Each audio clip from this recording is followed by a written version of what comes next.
با نخستین نشر برنامه خبری و تحلیلی رادیوی آزادی در سال نو 2024 خوش آمدید. سلام بیننده عزیز. امروز دوم ژانویه در برنامه این گزارش ها را داریم. محاکمه دادگاهی گمانبران در قتل بانکدار شناخته تاجیک آغاز یافت، ولی پس درهای بسته جریان دارد. سال 2024 هم وضع در خاورمیانه ناامن میماند. بنیامین نتانیاهو گفت جنگ در غزه ماه‌ها ادامه خواهد کرد. و نرخ گاز مایع تا 1.5 سومانی ارزان‌تر شده است، ولی مسافران شکایت دارند که ارزش راهگیری به تغییر ماند. حاضر 6.60 заправка кадесему 2 هفته پیش 8 сум بود. شروع میکنیم از یک خبر. دادگاه عالی تاجیکستان به محاکمه متهمان قتل شهرت اسمت‌الله‌یف معاون سابق رئیس آریان بانک سر کرده است. با اطلاع دریافتی مرافعه در بازداشت‌های موقتی و پس درهای بسته جریان دارد. در کرسی عیبداری 14 نفر نشستند. یکی از آنها دلشاد سید مرادوف مشهور با لقب دلشادی اسبی است که در گذشته در وزارت امور داخلی کار میکرد. پیوندان یکی از متهمان به شرط ذکر نشدن نامش روز 2 ژانویه به رادیوی آزادی گفت مرافعه اول 25 دکبر گذشت. حالا همان ادامه دارد و تنها به وکیلان مدافع اجازه شرکت دادند. دادگاه عالی تاجیکستان در این باره رسما شرح نداده است. پیشتر از این از یپلوس نوشته بود که با پرونده مهر مخفی گذاشتند. دادستان پرونده گمانبران را ماه نوامبر به دادگاه عالی فرستاده است. ربودن و قتل شهرت اسمت‌الله‌یف معاون اول رئیس آریان بانک، یکی از بانک‌های مربوط به اطرافیان رئیس جمهور تاجیکستان، از قضیه‌های پرسر و صدا در سال 2023 بود. برنامه را با گزارش‌ها ادامه می‌دهیم. نرخ گاز مایع که طی یک ماه گذشته در تاجیکستان گران شده بود، دیگر باره پایین رفته است. چون همیشه برابر بالا رفتن نرخ گاز که بیشتر رانندگان در کشور از آن استفاده میبرند، ارزش راهگیری هم قیمت‌تر شده بود. حالا این سوال مطرح است که چرا با ارزان شدن نرخ گاز راهگیری به تغییر ماند؟ همکاران ما علیشیر ظریفی و براد یوسفی در این باره با چند نفر صحبت کردند. پایین آمدن قیمت گاز مایع، یکی از مواد سوخت سر استفاده در تاجیکستان، به خصوص رانندگان را خوشحال کرده است. در 3 هفته گذشته قیمت 1 لیتر گاز مایع تا 1.5 سومانی ارزان‌تر شده است. حاضر 6.60 заправка кадесему 2 هفته پیش 8 сум بود. 7.80 بود. تا 8 چند دقیقه بود. 8.40 بود. 8.60 بود. خیلی ارزان شده پیشنهاد. اسدالله راننده در شرکت خدمات تاکسی است. پس از بالا رفتن قیمت گاز هم شرکت‌های تاکسی راهگیری را بالا نبردند که به گفته رانندگان درآمد آنها را کم کرد. اما مثل همیشه با پایین آمدن قیمت گاز، راهگیری تاکسی‌های معروف با 3 سومانی پایین نآمده است. وقتی 7 بنزین گاز قیمت چیت که 7 کردن، نرخ فرمال 7 ایستور. هزینه 7 سومون بود، 10 کردن. از گاز بنزین خیلی ارزون شیخ دورشگر. این هیچ نمیز رزولتات نیست. با همون 10 رفته شده است. بسیار شپرسیدگی هم. این خیلی مود راه های پلاتید میکنیم. این خیلی گپی زیاد میزنم. سبب پایین شدن قیمت گاز مایع را در نقطه های فروش سوزشواری شهر نمیدهند، اما ظاهرا واردات بیشتر گاز مایع قیمت ها را پایین تر برده است. برنامه عضوخواری جهانی که وضع بازارهای تاجیکستان را مشاهده میکند، میگوید قیمت مواد سوخت در تاجیکستان در مقایسه با هفته های گذشته از 1 تا 3% کاهش یافته است. مسئولان خدمات ضد انحصاری تاجیکستان که قبلا سبب گرانشوی نرخ گاز مایع را به کاهش واردات آن ربط میدادند، گفتند که مسئله را دیرتر شرح میدهند. تقریبا 6 ماه پیش نرخ 1 لیتر گاز مایع در تاجیکستان 3-4 سومانی بود. سپس نرخ با شدت بالا رفت تا 8 سومانی و 50 درم رسید. هر گونه تغییرات در قیمت مواد سوخت به خصوص گاز مایع به جیب مردم تاجیکستان ضربه سخت میزند، چون بعد هر بالاروی قیمت تمام دیگر مال و محصولات نیز افزایش مییابد. تاجیکستان اساساً از قزاقستان و روسیه محصولات نفتی و از جمله گاز مایع را وارد میکند. بنیامین نتانیاهو سروزیر اسرائیل میگوید جنگ در باریکه غزه طولانی خواهد بود و احتمال 1 سال دوام خواهد کرد. پیشتر مقامات اسرائیلی میگفتند که برای نابودی گروه حماس در غزه چند ماه لازم است. اظهارات مقامات اسرائیل بیانگر آن است که سال 2024 نیز وضع در منطقه ناامن باقی میماند. تفصیلات در گزارش همکارم مومن احمدی. با نشر چند نواری که سربازان اسرائیلی برداشتند، وزارت دفاع اسرائیل میگوید با گروه حماس در مرکز شهر خان یونس غزه جنگ دارند. صدای امریکا مستقلانه نمیتواند درستی این حرفها را دقیق کند. این آخرین خبر از جنگ در غزه است که پس از حمله حماس در 7 اکتبر سال گذشته به اسرائیل که در پی آن 1200 نفر کشته و بیش از 200 نفر گروگان برده شد آغاز گردید. وزارت تندرستی زیر نظارت حماس میگوید در حمله های اسرائیل بیش از 21,000 ساکنان عادی غزه کشته شدند. صدای جامعه جهانی برای آتشبس در غزه بیشتر صدا می‌دهد. جو بایدن پرزیدنت امریکا به فشارها برای قطع جنگ در غزه تن نداد و برای ادامه جنگ بیشتر با اسرائیل هم نظر است. بنیامین نتانیاهو در آخرین صحبت خود با رسانه‌ها گفت که جنگ در غزه در اوج است و ماه‌ها آن ادامه خواهد یافت. او بار دیگر گفت ایران در پی ناامن کردن منطقه است. ایران از حوثی‌های یمن که حکومت را در دست دارند و آنها را امریکا تروریستی می‌داند پشتیبانی می‌کند. حوثی‌ها با اعلان پشتیبانی از حماس اعلان کردند که به کشتی‌های اسرائیل در بحر سرخ حمله می‌کنند.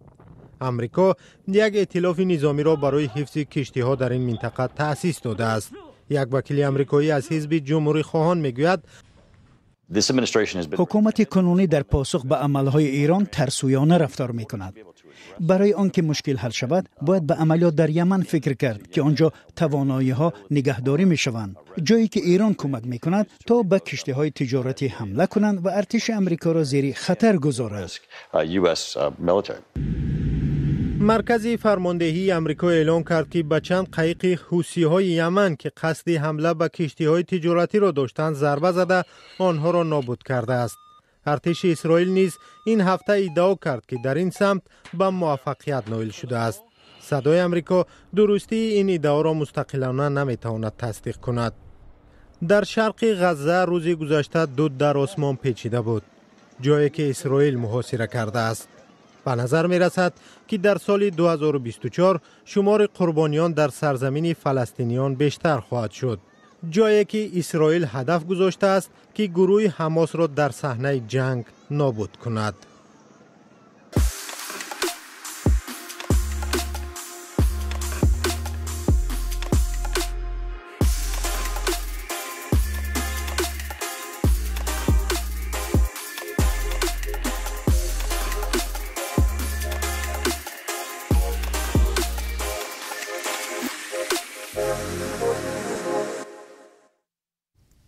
با آغاز سال 2024 حالا رهبران کشورهای آسیای مرکزی در این اندیشند که چگونه از توجه زیاد قدرت‌های جهانی به آنها استفاده برند. بعد حمله روسیه به اوکراین، کشورهای غربی چین و امریکا هم سعی دارند با 5 کشور منطقه که اساساً در مدار روسیه میچرخند همکاری‌های نزدیکتر را به راه مانند. خیرامون بقازاده از تحلیلگران پرسید که سال 2024 برای آسیای مرکزی و همکاریش با قدرت‌های جهانی چگونه می شود؟ 35 جمع 1 یعنی آسیای مرکزی جمع 1.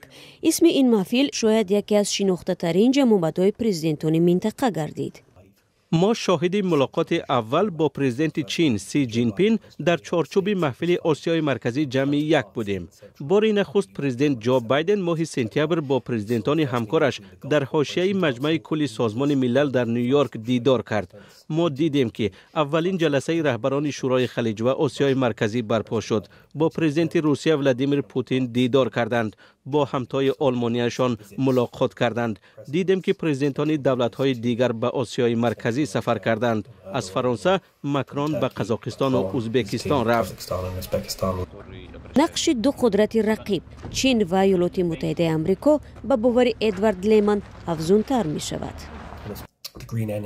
از بس که حرکت به سمت انقلاب انرژی سبز است، یکی از هدفهای کلان دست کشیدن از گاز کربن می باشد. ضرورت به معدن می افزاید که در بنیاد ماشین های الکترونی استفاده می شوند. اوران که برای انرژی اتمی استفاده می شود برای بسیاری از کشورها یک گزینه مهم می شود.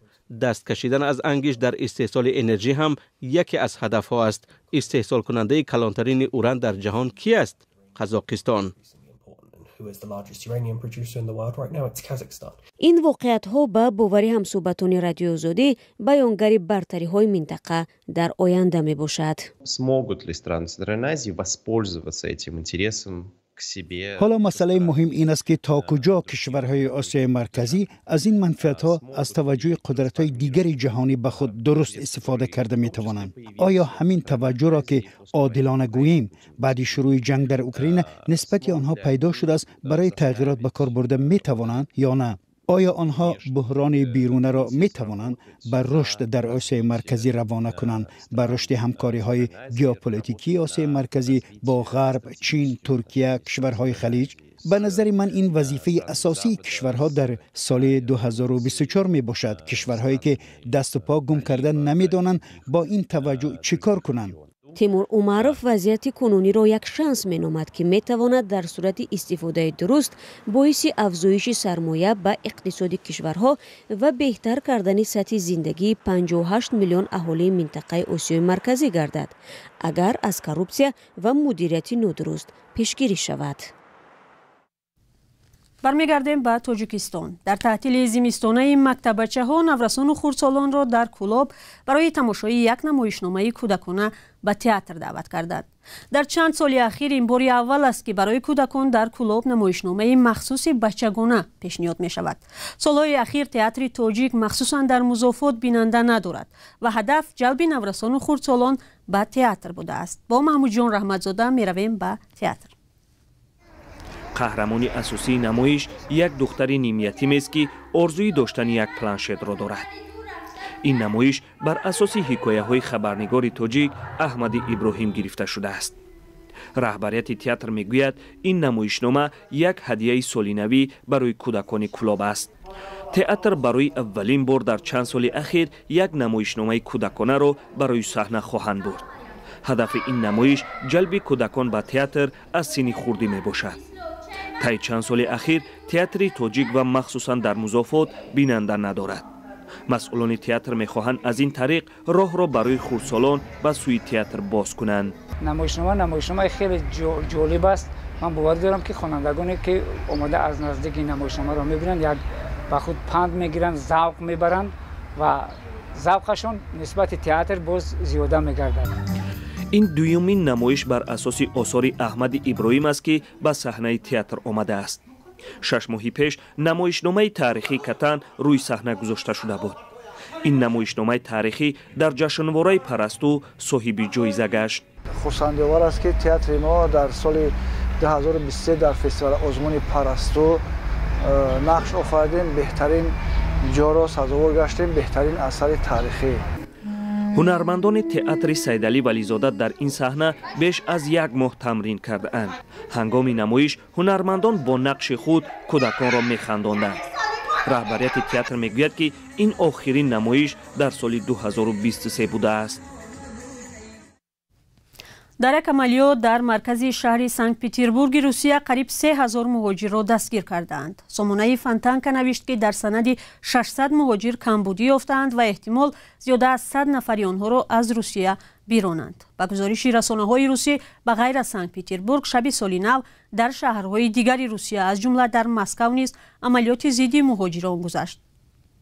در چلیابینسک نسبت به یک گروه از مهاجران با اتهام حمله به اشتراکداران عملیات مخصوص نظامی پرونده باز شده است. به اطلاع کمیته تفتیشاتی شهروندان خارجی شب سال نو با 2 نظامی مناقشه کردند.